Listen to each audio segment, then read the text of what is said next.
There is a specific suffocating sound to an executive boardroom when a career is dying. It's not yelling, it's not dramatic sobbing. It's the dead, airless silence of three corporate attorneys closing their laptops at the exact same second. I stood at the head of the mahogany conference table at Apex Global Solutions, smoothing down my blazer. Across from me sat Victoria Vance, Senior Vice President of Marketing, corporate darling, and the woman who had spent the last 14 months making me cry in my car before every single workday. She was smiling when the meeting started.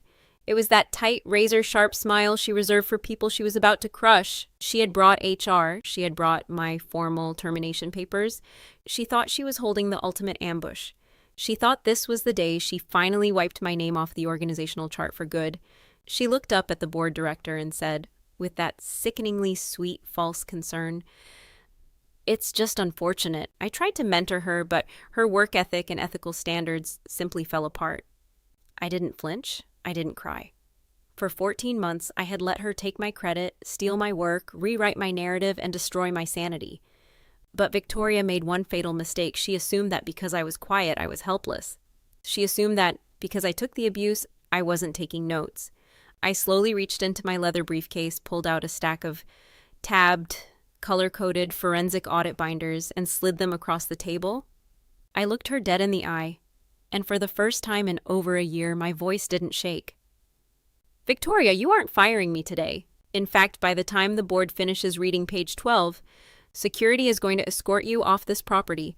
I watched every drop of blood drain from her face.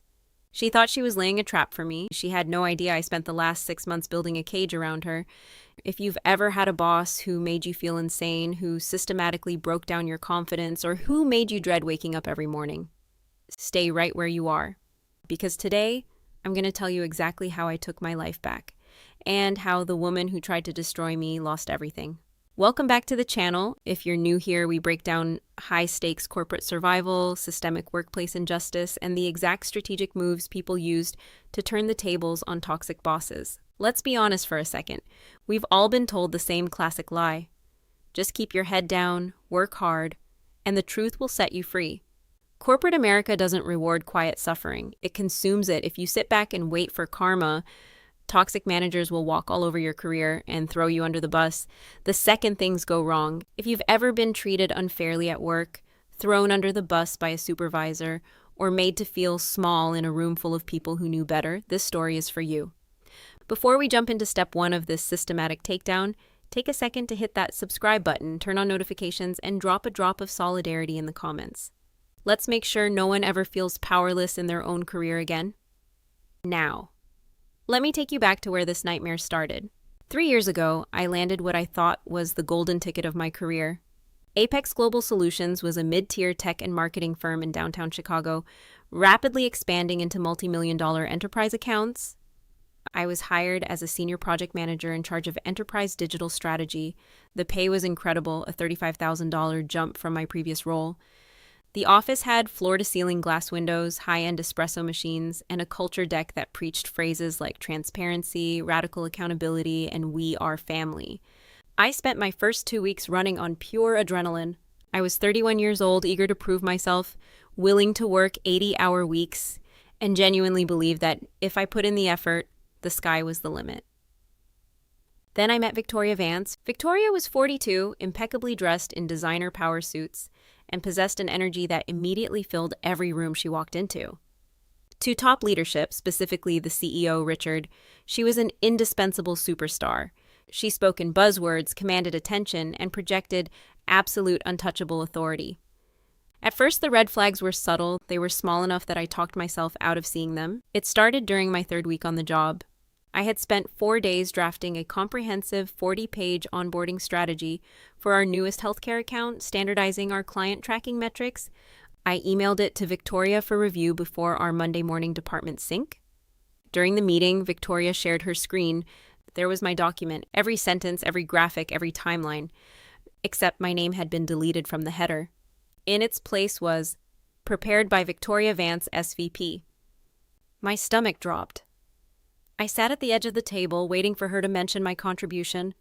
She looked around the room, smiled warmly, and said, "I spent all weekend drafting this new framework for us. I think this will completely revolutionize our onboarding pipeline. I looked across the table at my peers. Nobody batted an eye. I felt a surge of confusion, but I swallowed it down. I thought, okay, maybe that's just how executive leadership operates. She's the SVP. Maybe she rolls up team deliverables under her name. I was too afraid to speak up and make a scene during my first month. That was my first mistake. Passivity is permission to a predator. Over the next 3 months, Victoria's micromanagement escalated from annoying to oppressive. She insisted on being CC'd on every single email I sent, internal or external. If I took longer than 7 minutes to reply to an internal Slack message, she would post publicly in our main department channel, Sarah, please confirm you are at your desk and working on the Q2 reports. She was intentionally manufacturing a public perception that I was slacking, disengaged, or unreliable. Then came the psychological tactics, the gaslighting. She would verbally instruct me to change a client deliverable date from Friday to Wednesday. When I submitted it Wednesday, she would send a scathing email copying HR, asking why I rushed the deliverable and compromised quality without authorization. The goalposts shift. If I hit a target by 110%, she wouldn't celebrate. She would audit the missing 5% of a completely unrelated metric and bring it up in front of the entire division, the isolation. She gradually stopped inviting me to client alignment calls, then chastised me for falling out of the loop on key account developments. By month 6, the stress had metastasized into physical illness. I couldn't sleep for more than 3 hours a night. Every morning, I would pull my car into the underground parking garage at 7:30 a.m., sit in the driver's seat with the engine idling, and cry for 10 minutes straight just to clear the tightness in my chest before putting on my professional face and walking into that elevator. I kept telling myself, just work harder, document your work better, be so good she can't ignore you. I didn't realize that in Victoria's eyes, my competence wasn't an asset, it was a threat. And then something happened that changed everything. It was mid-October, and Apex Global was pitching for the largest contract in its corporate history, a $4.2 million multi-year retainer with Titan Pharmaceuticals. Landing Titan meant the company's valuation would skyrocket, guaranteeing massive executive bonuses. Because of my background in health tech integration, Victoria put me in charge of writing the entire technical proposal, pricing structure, and execution roadmap. For 3 weeks, I essentially lived in my office. I worked 80-hour weeks. I ate cold takeout at my desk at 10 p.m. I skipped my sister's birthday dinner. I skipped weekend plans. I burned myself to the ground because Victoria assured me, Sarah, if we win Titan, this puts you on the track for a director. I will make sure the CEO knows this was your brainchild. I believed her. I wanted so desperately to believe that my hard work would finally earn her respect and clear my name. The night before the pitch to Titan's executive board, I submitted the final 120-page proposal deck to Victoria at 11:30 p.m.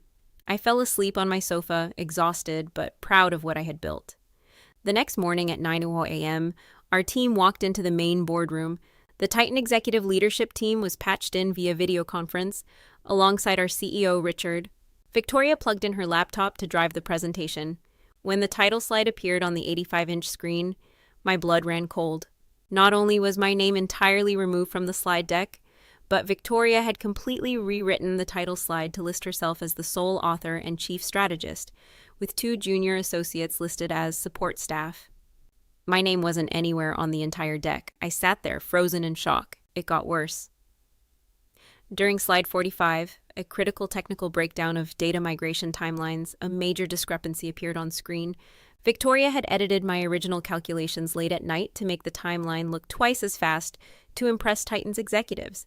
But in doing so, she created a massive mathematical impossibility in the compliance framework.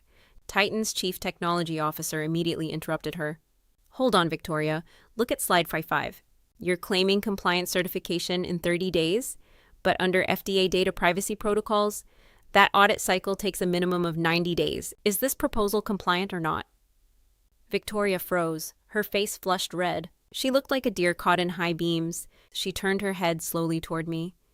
In front of our CEO, in front of the board, in front of our biggest client target, she didn't take accountability. She didn't offer a calm correction. She pointed right at me.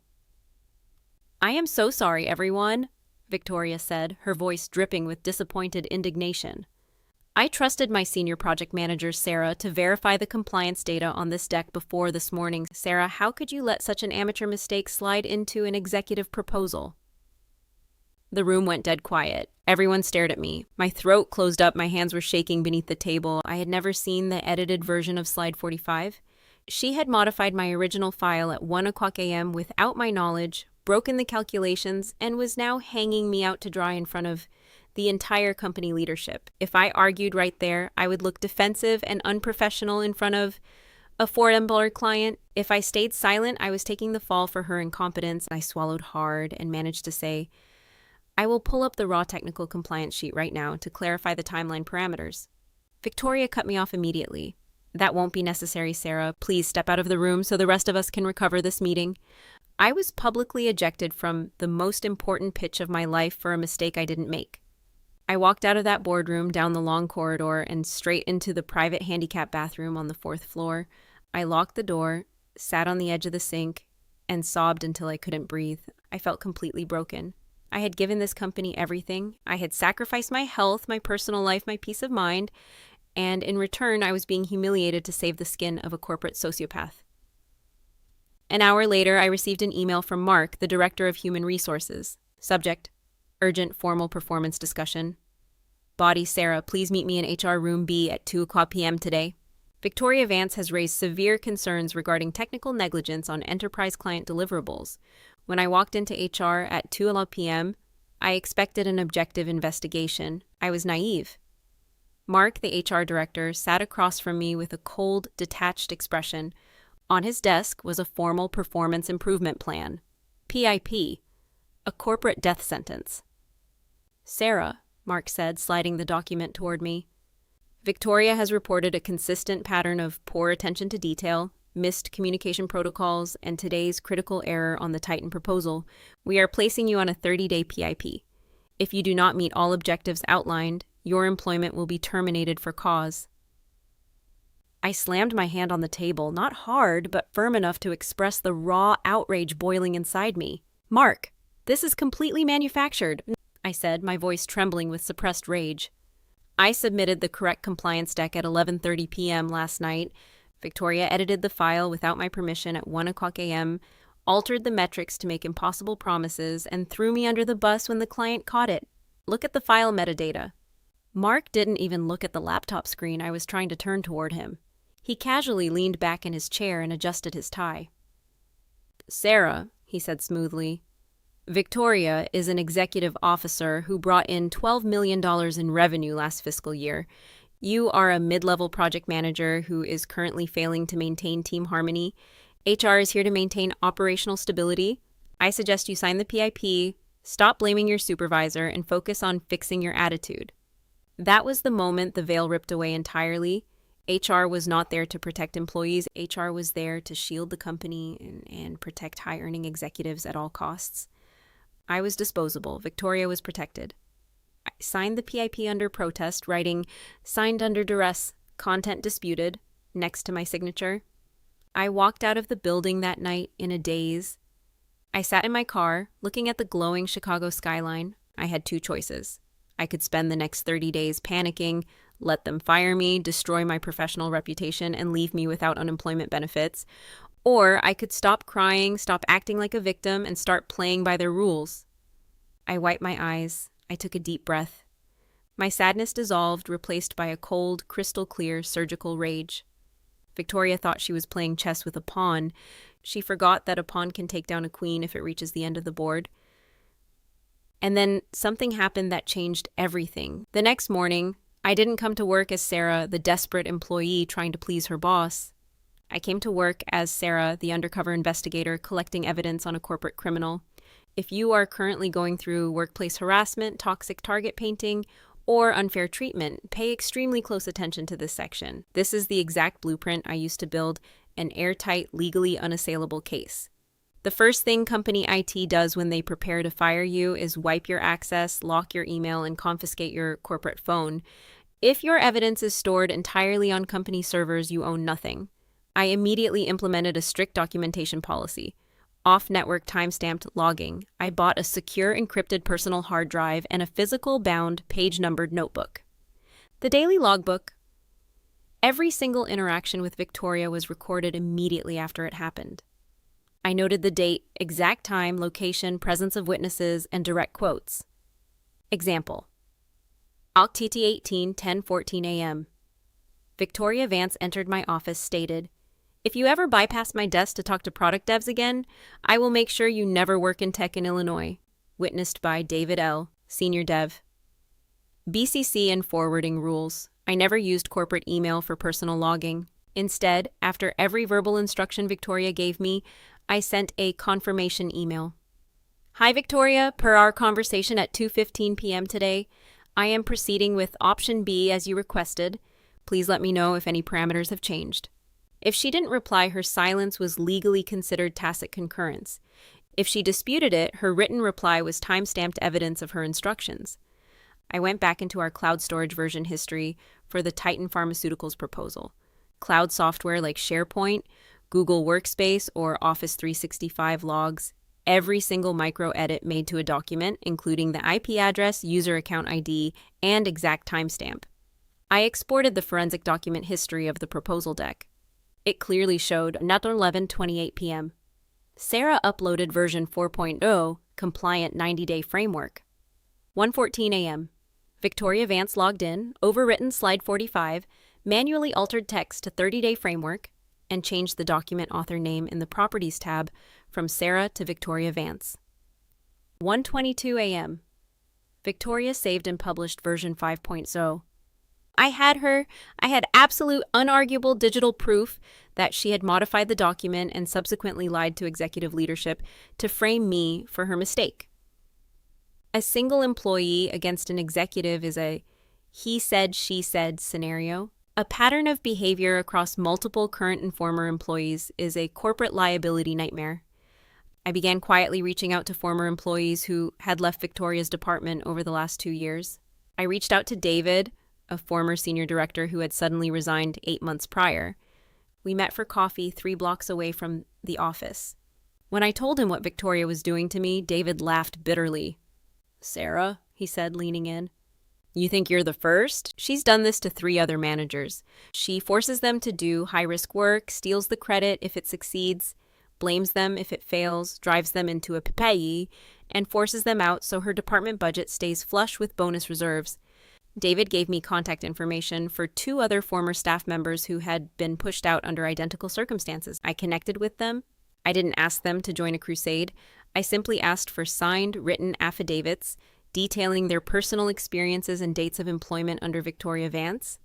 For 3 weeks, I operated in complete secrecy, but when you're building a dossier against a narcissist, the margin for error is 0. It was a Tuesday evening around 6:45 p.m. The office was mostly empty. I was at my desk, exporting file access logs and cross-referencing Victoria's expense reports against project billing logs to see if there were financial discrepancies in how she allocated project budgets. Suddenly, I heard the sharp click of high heels coming down the hallway. My heart jumped into my throat. I didn't hear her coming. I hit Windows key plus L to instantly lock my screen just as Victoria turned the corner and walked into my cubicle. She was holding a glass of water, her eyes narrowed, scanning my desk. "Sarah," she said slowly, stepping closer to my monitor. "You're still here late. What are you working on?" I felt a cold sweat break out along my spine. My thumb was still resting on my encrypted USB drive sticking out of the side of my laptop dock.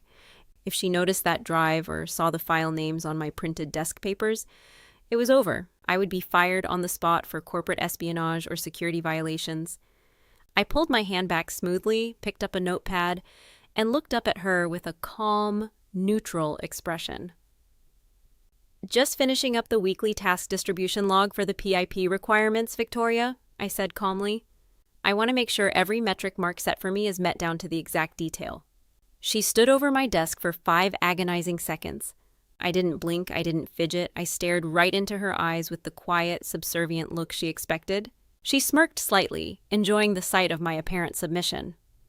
"Good," she said, turning on her heel. "Make sure it's on my desk by 8 o'clock a.m. tomorrow. Don't disappoint me again." As her heels clicked back down the hall toward the elevator, I let out a breath I felt like I'd been holding for a month. My hands were shaking, but I smiled. She was so blinded by her own arrogance that she couldn't see the trap closing around her. 2 days later, while deep in the department's vendor ledger cross-referencing corporate billing receipts, I discovered something far bigger than office bullying. Victoria wasn't just a toxic boss. She was doing something that didn't just break company policy, it broke federal law. And then something happened that changed everything. While analyzing the financial records of the digital vendor accounts Victoria had assigned to my department, I noticed a recurring line item: Vance Strategic Consulting LLC. Over the past 18 months, Victoria had approved over $480,000 in payments to this external subcontractor for specialized data analytics and media optimization. I immediately ran a corporate entity search through the Illinois Secretary of State Business Registry database. The owner and sole registered agent of Vance Strategic Consulting LLC was listed as Victoria Vance. Her registered business address was a luxury residential condo in downtown Chicago. Her personal home, she was self-dealing.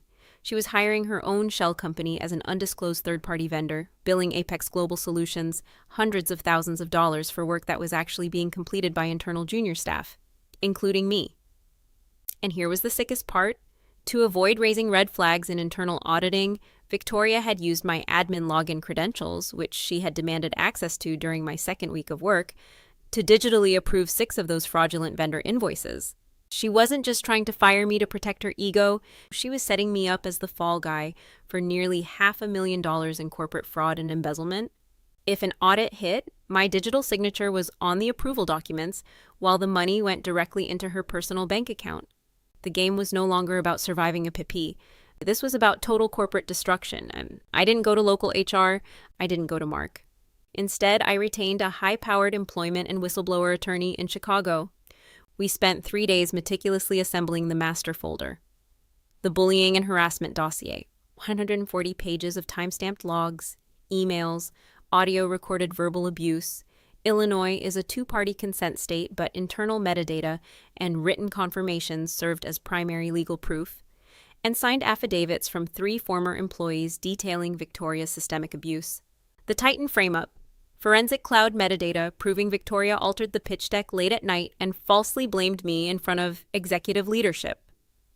The fraud and embezzlement audit: state registry documents, invoice routing receipts, and digital signature logs proving Victoria embezzled $480,000 using my compromised system credentials.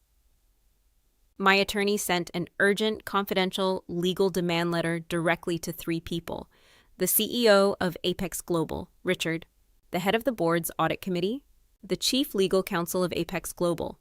The email included a single line: notice of pending whistleblower litigation, corporate fraud allegations, and constructive dismissal. We requested an emergency executive session for Thursday morning at 9 a.m., the exact morning Victoria had scheduled my final PIP review meeting to fire me. That brings us back to where this story started. Thursday morning, 9 a.m., boardroom. Victoria walked in wearing a pristine off-white suit, carrying a folder containing my formal termination paperwork. Mark from HR sat next to her looking smug. They thought this was a standard execution. On the other side of the table sat Richard, the CEO, the chief legal counsel, and the head of internal audit. Victoria began her rehearsed speech. Thank you all for joining. Unfortunately, despite our extensive coaching over the last 30 days during her performance improvement plan, Sarah has failed to meet the standards required for her role. The chief legal counsel didn't look at Victoria. He looked at me and nodded. I stood up, opened my leather binder, and slid 3 identical copies of the master dossier across the mahogany table. Victoria, I said, my voice echoing clearly across the glass walls. Before you read from that termination script, let's talk about version 5.0 of the Titan proposal uploaded at 1:14 a.m. from your home IP address. And then, let me introduce you to Vance Strategic Consulting LLC. The room turned to absolute ice. Victoria's hand stopped midair over her folder. The smug grin on Mark's face instantly vanished. The CEO slowly picked up the blue binder, opened page 12, which held the Illinois Secretary of State registry filing showing Victoria's name next to the $480,000 corporate transfers, and stared at it. Victoria, CEO Richard said, his voice dropping to a dangerous whisper. What is this? Victoria stumbled over her words, her mask slipping completely for the first time. Richard, this is a misunderstanding. Sarah is a disgruntled employee who is trying to frame me. She signed those invoice authorizations. Look at the system logs. My attorney, sitting right next to me, leaned forward and placed a laptop on the table facing the CEO. We requested an emergency executive session for Thursday morning at 9 a.m. The exact morning Victoria had scheduled my final PIP review meeting to fire me. That brings us back to where this story started. Thursday morning, 9 a.m. Boardroom A. Victoria walked in wearing a pristine off-white suit, carrying a folder containing my formal termination paperwork. Mark from HR sat next to her, looking smug. They thought this was a standard execution. On the other side of the table sat Richard, the CEO, the chief legal counsel, and the head of internal audit. Victoria began her rehearsed speech. Thank you all for joining. Unfortunately, despite our extensive coaching over the last 30 days during her performance improvement plan, Sarah has failed to meet the standards required for her role.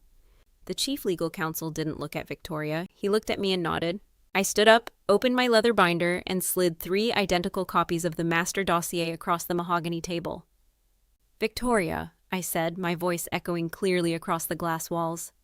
Before you read from that termination script, let's talk about version 5.0 of the Titan proposal uploaded at 1:14 a.m. from your home IP address. And then, let me introduce you to Vance Strategic Consulting LLC. The room turned to absolute ice. Victoria's hand stopped midair over her folder. The smug grin on Mark's face instantly vanished. The CEO slowly picked up the blue binder, opened page 12, which held the Illinois Secretary of State Registry filing showing Victoria's name next to the $480,000 corporate transfers, and stared at it. Victoria, CEO Richard said, his voice dropping to a dangerous whisper. What is this? Victoria stumbled over her words, her mask slipping completely for the first time. Richard, this is a misunderstanding. Sarah is a disgruntled employee who is trying to frame me. She signed those invoice authorizations. Look at the system logs. My attorney, sitting right next to me, leaned forward and placed a laptop on the table facing the CEO. Her industry credentials and is currently facing criminal investigation for corporate embezzlement. Mark from HR was quietly terminated 2 weeks after the incident during an executive audit cleanup. As for me, I used my settlement to launch my own independent digital strategy consulting firm. 3 of Apex's top enterprise clients, including Titan Pharmaceuticals, left Apex and signed on as my company's founding clients. I am now my own boss. I make twice as much money, work half the hours, and most importantly, I never ever cry in a parking lot before work again. If you made it this far into the video, I want you to remember 3 non-negotiable rules if you ever find yourself facing a toxic, abusive, or fraudulent boss. HR is not your friend. Always remember that HR exists to protect the corporate entity, not your personal career. Never rely solely on internal reporting without external time-stamped documentation. Document in real time. A bully relies on emotional warfare and he said, she said. A strategist relies on paper trails, metadata, time-stamped emails, and objective facts. Never let them destroy your worth. A toxic job can gaslight you into believing you are weak, incompetent, or helpless. You are none of those things. The second you detach your emotions and start operating strategically, you take all their power away. You are smart enough, you are capable enough, and you have the right to stand up for yourself and demand respect in your career. Now, I want to hear from you. Have you ever dealt with a toxic boss who tried to throw you under the bus? Did you manage to get revenge, or are you currently stuck in a situation where you need help? Drop your story in the comments below. I read and reply to every single one, and your story might just give someone else the courage to take their life back. If this story empowered you, please hit that like button, share this video with someone who needs to hear it, and hit subscribe for more long-form workplace stories and strategy guides. Thank you for watching. Keep your chin up, keep your logs updated, and never let them see you break. I'll see you in the next story.